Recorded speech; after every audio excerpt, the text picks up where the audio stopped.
Okay, so I am back to continue my tier list on Stephen King's work. This time we'll look at 1980 to 1984. Nothing special here. Obviously, I'm going to be looking at the different seasons, novellas separately, and I got the couple Bachman books, and I have the 5 stories from Creepshow. We'll look at those individually as well. So we're kind of mixing formats here with short novellas, novels, and screenplay little shorts, but we'll try to be fair to all these works. So let's start with let's do the Creepshow stuff last. Let's start with the obvious S tier book from here, the Talisman. This is of course written with Peter Straub. It's not purely a Stephen King work, but it's whether with Peter Straub or not, it's one of his best works. It's up there with it. And it's even more of an S tier than The Shining. I know The Shining was my S tier work last tier list. This is beyond that. I think if this was next to Shining, I may have bumped Shining down to A tier. Yeah, this is a great story. It's got the epicness of the Dark Tower novels. It's got the cross America journey like The Stand has, but it does all of it much better. And I don't know if that's Peter Straub's contribution or King's, or somehow them working together create this wonderful story. Jack Sawyer is just one of his greatest characters. And Wolf, it's not often a novel makes you cry, I think, but how do you not cry at Wolf's fate and his sacrifice? It's wonderful stuff. So that's the obvious S tier here. Now we're going to be controversial, I think. Let's stay in the S tier for a second and put this up here. The breathing method. This is the most unappreciated of the different seasons novellas. It's the only one that hasn't been adapted into a film. Of course, The Body, At Pupil, and Rita Hayworth and the Shawshank Redemption have all been adapted to highly regarded films. I don't know. Well, At Pupil is the most problematic of those films. I'm not going to talk about the films unless King wrote the screenplay itself, but maybe we'll say a word about the At Pupil film when we get to it, which I just recently rewatched. But the other two certainly, The Body, Stand By Me, and The Shawshank Redemption, both really, really highly regarded films that adapt the source material really, really well. In some cases, I think in the case of Rita Hayworth and The Shawshank Redemption, the movie does a better job in many ways. But the breathing method, that's what we're here about. The breathing method is easily the most underappreciated of these novels. It's got a really wonderful nested narrative, both of which are quite creepy in their own way. We have this kind of secret society that's got all kinds of weird mysteries going on. It's almost like a Lovecraft story at times there. And then when we get the story within the story about the breathing method itself, it's a wonderful story exploring themes of, I think, feminism and women's autonomy in the context of the Great Depression, and just the supernatural desire to survive, or what that, how the desire to survive can lead to supernatural outcomes. It's really devastating and creepy at the end of the story. I love the breathing method. I think it's needs to be read more. In fact, I think the first time I read different seasons, I skipped the breathing method. It wasn't until just like a couple years ago that I actually read it. So that's that. Um, all right. Eyes of the Dragon, I'll put A tier, but end up being high A tier. Another underappreciated novel. Of course, the story is that when he wrote this, fans were not so happy with him writing a fantasy novel, and this is what prompted him to write Misery, which I guess will be in the next tier list.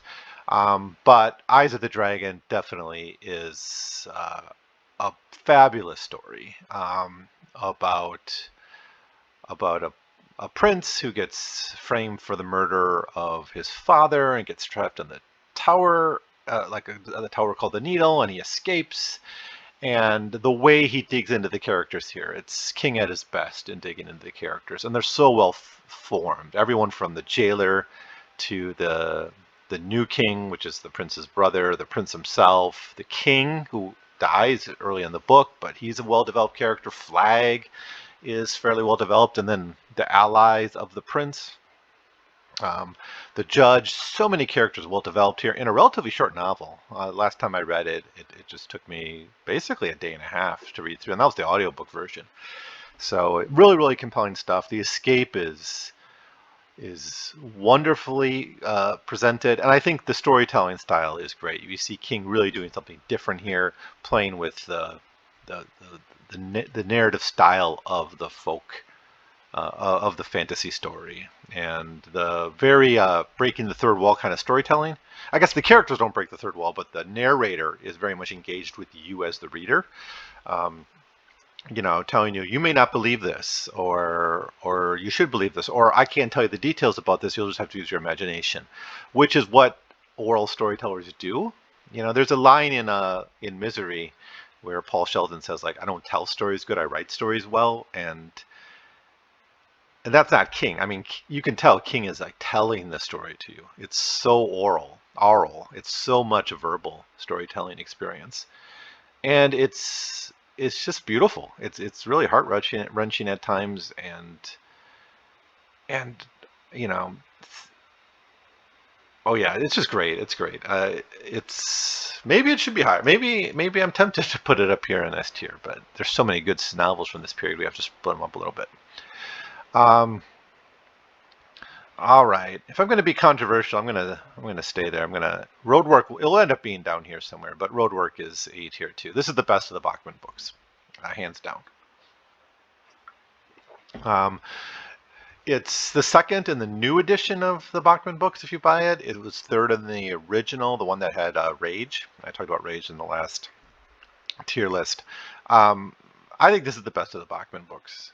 What more can I say? The character is the most well developed, and his problems are so grounded in reality, which is different than the other Bachman books, which are really maybe Rage to the closest to being grounded in that way, but thinner. The Running Man science fiction. Long Walk is basically dystopian, not really science fiction, but a dystopian novel. Thinner, deals with the supernatural. But the Roadwork is set in our world, and it's a man really. It's about a man committing suicide by police, and we see him go through the process of coming to that goal. I guess maybe there's a problem in how he deals with maybe the mafia in some of the Bachman books. We know King is interested in the mafia because they show up even in the Dark Tower books. But both in Thinner and in Roadwork, it's a bit. He uses them a bit as a contrivance. Our characters, are able to build connections with the mafia. I guess in Thinner, it's an existing relationship that he exploits, but it's less believable there. Here, you almost kind of believe that this mafia guy might just help this guy get explosives because he's kind of curious about him. The guy's anger and frustration with his life falling down around him, his marriage, his job, all because of a useless development program. Roadwork's really good, and if it's one you skipped, I urge you not to do that. Go back and read it. Cycle of the Werewolf. Let's put something down here. Let's put it C. It's just a short story. It's not a very great one. It's not that memorable. Each chapter is like a month, so we get to see the cycle of the werewolf, the monthly, every month, the full moon, right? The werewolf appears, and we see kind of the life cycle of the werewolf terrorizing this small town, eventually being killed by a handicapped boy. I think the best thing about the cycle of the werewolf is the hero of the story, this boy who figures out who the werewolf is, and is able to take the initiative to take him out. The werewolf character himself, who turns out to be a preacher, is pretty well developed too. I think I wish there would have been a little bit more of that. When we finally meet him and his justifications for what he's doing, it's really, really compelling. You kind of wish there'd been more of it, But I don't know if there's a longer novel in this. I'm sure King could just by developing the characters and their backstories and things, and he chose not to do this. Of course, the paintings or the pictures that are in here, same guy who painted the pictures in the revised stand edition, are another reason to come to this book. So you should have it if you're a King fan. But the story is a little forgettable. All right, what to do next? We'll stick Running Man down here too in the C tier. Even though there's really interesting stuff, I'll put it below Cycle the Werewolf. Even though there's interesting things in the Running Man, the world building is pretty good as a dystopian kind of science fiction world. Some of the racial stuff he plays with here is good. The class issues. It's very much a Bachman book in that it really digs into class issues and alienation and characters who are kind of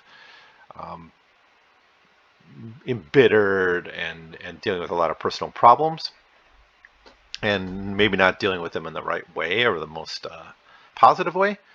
But it's fine. It's fine. It's of course nothing like the movie version of it, but this is better than the movie version, it seems to me.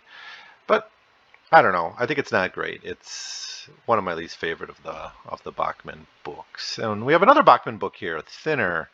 I'll put it right above the Running Man. I'm not bothered by the kind of the portrayal of the gypsies. You kind of want to say, well, it's I guess here's what I want to say about it. I always wondered why King is kind of immune from cancel culture, because there's a lot in his works that you'd think would get him in trouble, and he somehow evades it. And here's a great example of something that is really kind of unfortunate, and that is the portrayal of the gypsies here.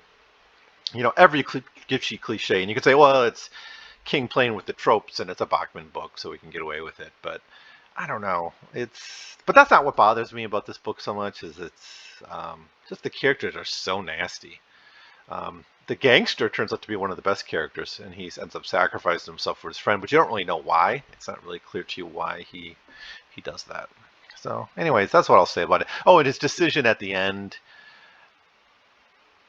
to not eat the pie, and then ends up inadvertently passing the curse on to his daughter. I don't know. That could have been handled a little bit differently. It's just too bleak in a way. And of course, once again, Bachman was a way to deal with bleaker themes and conclusions than he would normally do in his books. His books usually have happy endings, right? King's is generally an optimist. Speaking of that, Apt Pupil, not an optimistic book in any sense. One of his most horrible villains. Not the Nazi who's in hiding, who of course is very horrible, but the boy who seeks him out and ends up throwing both his own and this former Nazi's life on their head. It's higher than Roadwork. It's the longest, I think, of the different season books, and I love the breathing method so much. I'm not going to put it higher, but it's second for sure among the different season tales. It is almost as long as the full-length novel. I think it's borderline novella length. I think it's longer than Carrie, right? So, now I want to talk about the film a little bit here, just because the film, I think, does us a disservice by giving us just a high schooler. Basically someone who's like a year from graduation. So, and that you do in a film because you don't want to hire multiple actors for it or age up actors. But what the book does is when he first meets, he's like 14 or 13, and someone who's dealing with kids that age right now, that is kind of more horrifying than someone who's almost a man, having a fascination with Nazism to the point that he actually becomes a serial killer. But that the fact that it was a boy who's that close to being a serial killer is more horrific. And he gets into the game of serial killing pretty early, right? Not long after meeting whatever his name is, the Nazi. I think the movie really should have stuck closer to the book on this point. I think there's a general problem of age in some adaptations of King. So Stand By Me is great as an adaptation, and they don't age up the kids. The kids are basically the age they are in the book, and it works that way, right? I'm thinking here of the second version. The first one has its own problems, but it's not the age of the kids. It's the other things, but maybe be made for TV. But the second It version, the 2-film version, is pretty bad in my view, and that's especially on repeat watching. I kind of like the first one. I was willing to accept it, and then the second one said, no, this was misguided from the beginning. But the biggest problem, it seems to me, was not aging up the kids. And I felt that right away. Or I mean, the decision to age up the kids was a mistake. Because so much of that's about magic and the belief of childhood. You need someone like Huck Finn's age. You need someone. You need someone of like Jack Sawyer or Jake Chambers' age, right? They're all that age, which is the same age as our character in Half Pupil, more or less, right? It's like maybe he's a little bit older, but he's still young, still can go either way in his life. And I think what it needed was the younger kids, because it's all about magic and belief. And the reason at the end all you can do is like beat on Pennywise with their sticks until he goes away is it's because you're not playing with belief. You're just end up, I don't really know what they were trying to do in that book, that movie. But anyways, I think the mistake was aging the kids up a little bit. And I think there's another example of this. Oh, the Dark Tower book, novel, or a movie, I mean. As bad as that was, it's worse because they age up Jake Chambers. So enough complaining about age here. Don't do it. There's a reason that kid is so young, and that's one of the things that makes the story so great and horrifying. The fact that he awakened something in this former Nazi who's kind of moved on with his life is also another compelling part of it. Half Pupil is great. Half Pupil is just wonderful. So what does that leave? Oh, let's do the other different season ones. Shawshank Redemption, we'll put it as a B. This is one of the examples where the adaptation is better than the book. Is there any others? No, I wouldn't give the Kubrick Shining. I wouldn't say that's better. Maybe like The Ledge or Quitters Inc. are slightly better than the book, the story versions, but both written by King. So, and really, it's just like adding the cat makes those slightly better, but it's not much beyond that. The story does work better as in the movie version. There's more going on. The closer relationship with the warden really pays off here, and that was like something you had to do with the film, right? You needed just the one warden, and it works in the movie. And in a way, the revolving door of wardens we get in the novel is more realistic, but it's it's not as personal, and so I think that's weighing it down. There are some nice elements in the book that I like, such as the focus on like the WPA concrete and the way the storytelling is, all from Red's point of view. And there's so much he doesn't know. I think that's wonderful stuff. That's some of my favorite stuff of this book. But it would be, if it was exact, like the movie would be A tier, but the book version just a little bit less. And the body, we'll put it here. We'll put it by Half Pupil. This it's like a prototype of it, right? About what it means to grow up and the power of childhood, the power of friendship, like what we lose when we grow up is such a theme here. I mean, that's some people might think the stories within the story bog it down, especially the first one, but it's all about the stages in life. We see him as a mature author, we see him as a boy, LaChance, right? And we see him as like a young writer, just playing with words, in a very different point in his life that's skipped over in the story. And I think that story within the story, the first one, not the one they have in the movie with the pie contest. That's a juvenile story, right? That gets told later by an adult who remembered it. I'm thinking the other one, the kind of gangster story, car story. It's very much like an adolescent, young adult story, but we see through this we see the character develop. And then I mean, just the whole uh, bonding of the kids and how kids see each other differently than adults. I mean, the theme of how adults exploit and mistreat and misjudge children. So well done here. Really, really good. Um, so yeah, that's The Body. I don't have to tell anyone that that's a good story, I think. Uh, Pet Cemetery. I don't know. I'm kind of conflicted.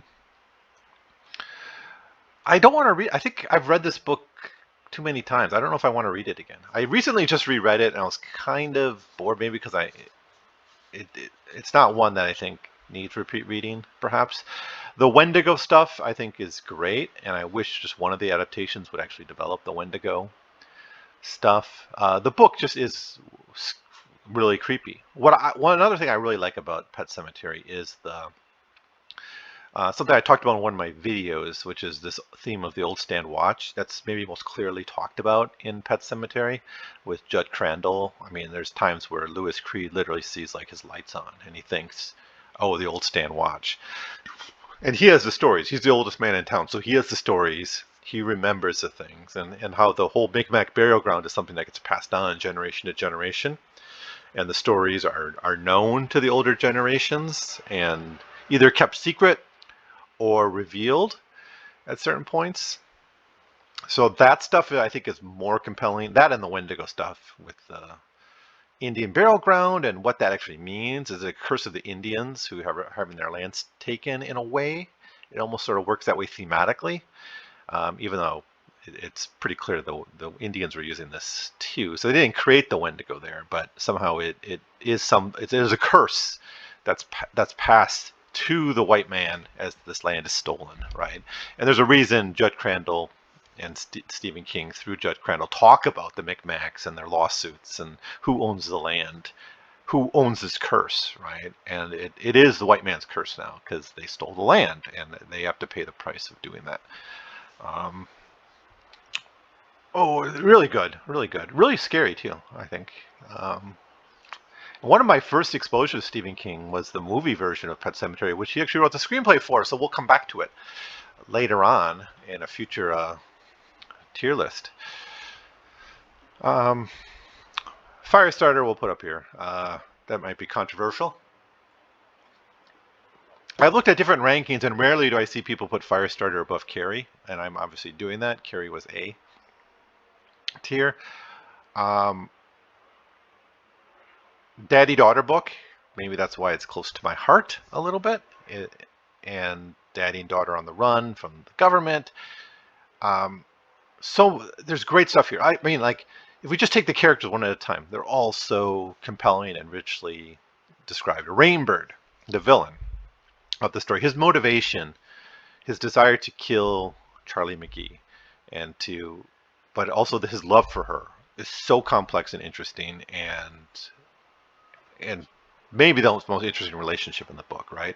And also makes him one of the more compelling villains in this whole era of King writing. Is it Andy? Andy's the father? Mr. McGee?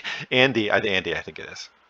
His arc of trying to be this father, just barely holding on, in the face of insurmountable odds, finally falling and becoming trapped and losing his ability to push because of drugs, and then eventually having to unlock just enough to push himself to stop his addiction to the drugs in order to use his push to free his daughter. It's so beautiful.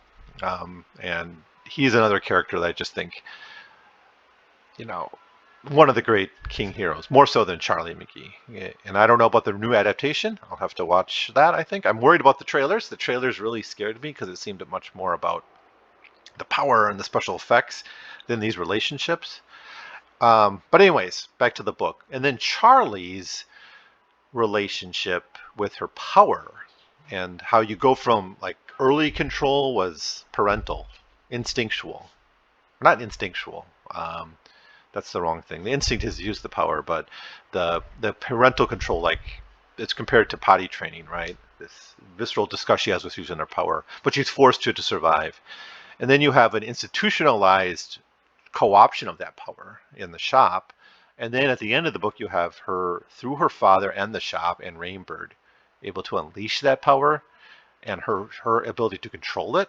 And it's such a great reflection on the power of children and the respect they deserve and the autonomy we don't give them. I think there's a lot to say here about how we don't give children the autonomy that they deserve and have earned through their struggles and their life experiences.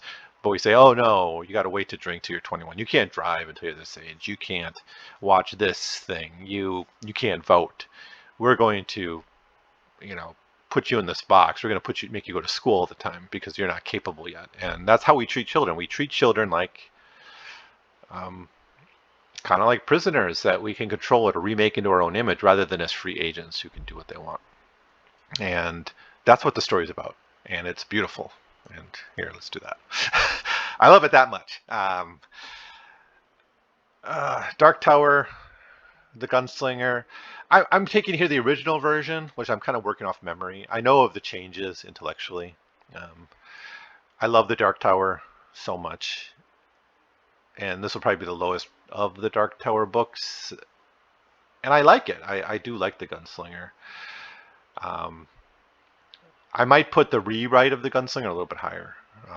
So we'll revisit this with the remake. And I'll say more about it then. But I think it's...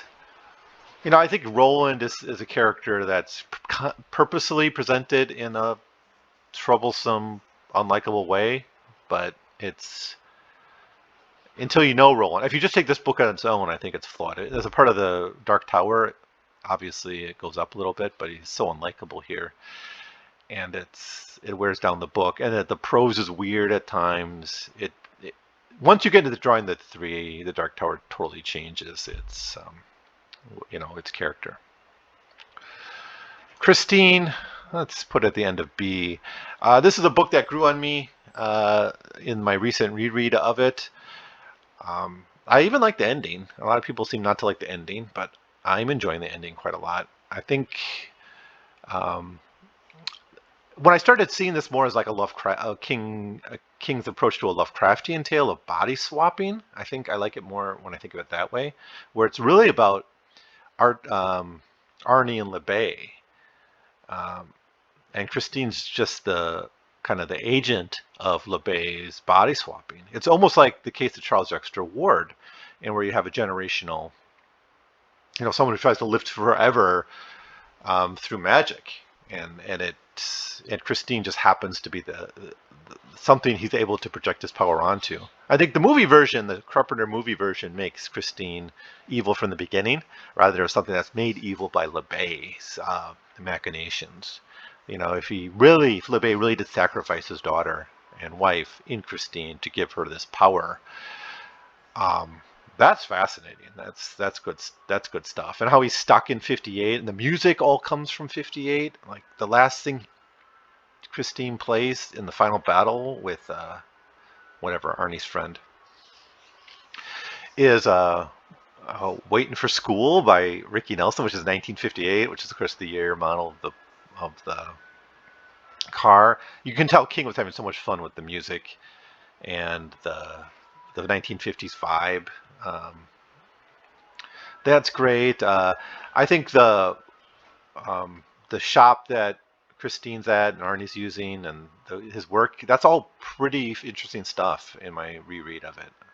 It didn't interest me the first time, but this time I think I found more to like in that relationship. It's almost like a quasi-parental relationship that Arnie develops with whatever his name is. Anything else here? Oh, I guess the only big problem with this book is the switching narration. King wrote himself into a corner, I think, with having the narrator get injured, so he couldn't be front and center, and they had to switch to a universal third-person narration in the middle chapters, and then go back to the first-person narration at the end. It's a bit awkward, but it's fine. It's I have some headcanon here though too. Is at one point he calls him the the middle narrator, the third-person narrator, calls them stop-and-go lights, which I always thought was a Wisconsin thing. So I'm going to read that middle section in a Wisconsin accent in the future. Cujo. Are we going to have a D here? Or maybe one of these Creepshow things. Cujo we'll put on the top of C tier. Character's just too unlikable. No one's like the mother, Mrs. Beaumont it's Thad Beaumont, right, is the kid. The mother is like, her moment at the end redeems her in a way, but it's so annoying, and Thad's whining the whole time, and yeah, a little kid like that, who's like 5 years old, 4 years old, would whine like that in that situation, but I don't need to read it for 100 pages. And she's cheating on her husband, which is fine. It's not my business. But the lover is just such a weird jerk. His motivation doesn't make any sense. Where he's like masturbating at the Beaumont's house and smashing the place just because he got rejected. I don't know if anyone would really act that way. I don't know what was King's head in that character, who's not even needed for the story. I'm less hostile to the serial professor stuff and the ad agency drama, even though it doesn't have anything to do with the story. It's just a way to get Mr. Beaumont, like, forget these characters' names, but to get him out of the story. That's so the Cujo thing can take place. It's kind of well crafted narratively. Like the fate, like as a story of fate, it works. I might bump it up just because it does play with the theme of fate pretty well. The other thing I like about Cujo is the overarching meta-narrative of Castle Rock as being sort of cursed. This is something the TV series later plays with, and I think the opening narration about the serial killer from the Dead Zone still haunting Castle Rock and being almost alive in Cujo. Being a corrupting force. There's a little bit of a supernatural tease in there, and I appreciate that. If that might bump it up a little bit. Should we give Cujo more love? Maybe. All right, Dance Macabre. It's up here somewhere. It's great. It doesn't really. I'll just put it at the end of A tier because it's a nonfiction book. It's hard to contrast with these stories, but I might put it higher. It's very personal. It's a reflection on King's experience with horror. It's not an academic history, so it's limited in that sense. But I think for what it is, it's really a memoir of someone's relationship with horror. It's the books he's read, the movies he saw. There's a little bit of theory at the beginning, like the gross out, terror, horror mixture, and he kind of does the Lovecraft thing where Lovecraft tries to define what horror is about. And he's got some really cool ideas there about what horror meant to his generation. Again, it's very much a memoir. That's good. It gets bogged down a little bit when he does the novels. It's like half of the book almost is a handful of novels, and he kind of grinds it into the ground a little bit in those later chapters. Or maybe it's just one big long later chapter all about books. But it's really good as someone's reflection on what they've read and watched. So yeah, I dig Dance Macabre. All right, so this leaves us Creepshow. So King wrote all of these. I think some of these were originally written for a Creepshow, and some of them were adapted from works that I haven't read. Like I think The Crate. Which one of these is The Crate? This one. Like The Crate was earlier published, but it's not in any of the volumes. So I don't know if this is a rights issue with the movie, or if you just thought, since it's in Creepshow, I don't need to publish it. Now, I'm not sure what to do with these, because King is trying to do the EC Comics thing. More so, he did that with like Night Shift. A lot of the Night Shift stories have that EC comic sort of vibe, and he does it even more here. I mean, quite consciously, where you have like the Crypt Keeper kind of character, guiding you through the stories. It is like reading. It's like watching this is like reading a comic book with 5 horror stories in it. Um, and there's scenes where it does revert to kind of comic book imagery and stuff. So he's not trying to be as serious. So I think in a way we have to kind of say we got the horror novels here, we got the Bachman stuff, we have the different season stuff, and then we have the Creepshow, and they're all kind of different. But I still think this is about as high as they get. The Crate might be the best of these, which again I haven't read the story. Maybe if I can get a hold of it, I should. About a academic who learns about this crate in the university dug up from the 19th century where there's monsters still inside, and it gets used. People use it for their own purposes. One guy uses it to like kill his wife, who's a nagging wife. And again, the characters aren't very likable, but the story is probably the best of them. I'm not a huge fan of Creepshow. I'll put Something to Tide You Over as a D. The acting here is, now let's go higher. I can't because it's about the writing, right? If it was just the acting, I'd put it higher because you got Leslie Nielsen, Ted Danson, bantering. It's kind of like The Ledge, how a powerful man finds out his wife's having an affair and then he kind of seeks revenge on them. In this case, he gets it. He's able to kill his wife and the lover by burying them in the sand until the tide comes in. But they come back from the dead to do the same thing to him. But it's kind of campy. It is really much of the EC Comics variety. But something has to be down here in the D tier, and I think it has to be that one, unfortunately.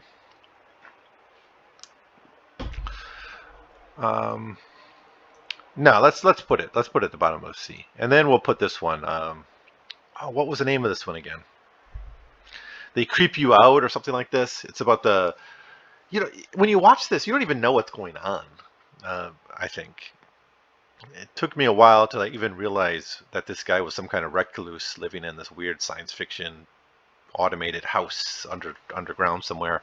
But the story is just that he slowly is trying to fight bugs, and more bugs start to take over his life until he's eventually consumed by cockroaches.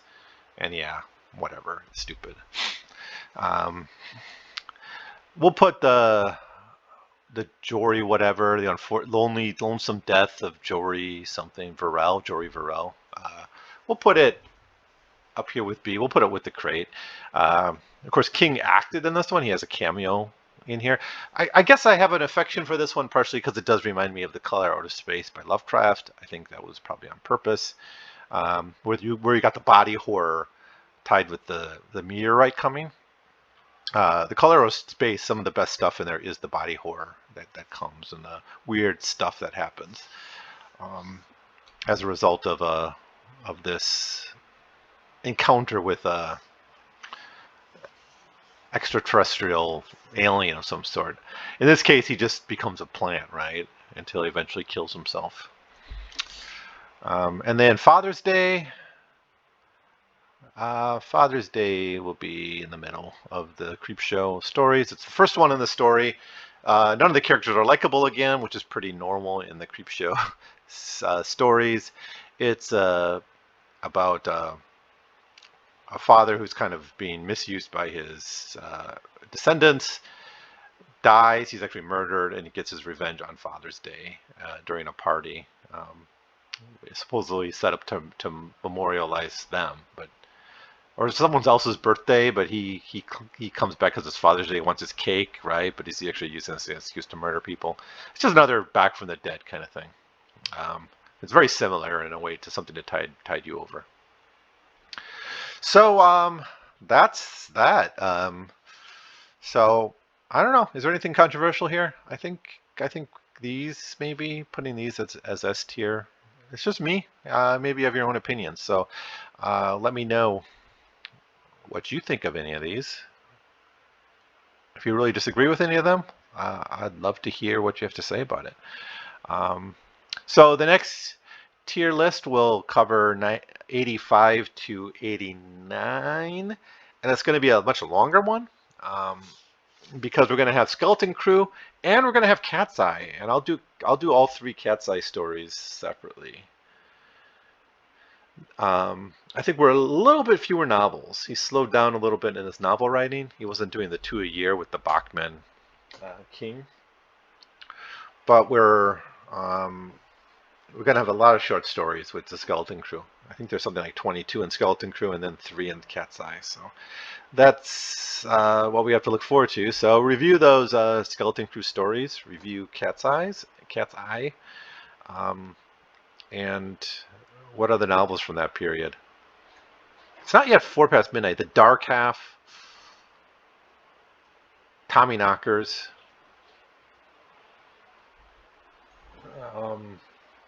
What else? There's something in my mind. Needful Things is 1990. 4 past midnight is 1990. There's got to be some more. But there'll be a lot of short works, anyways.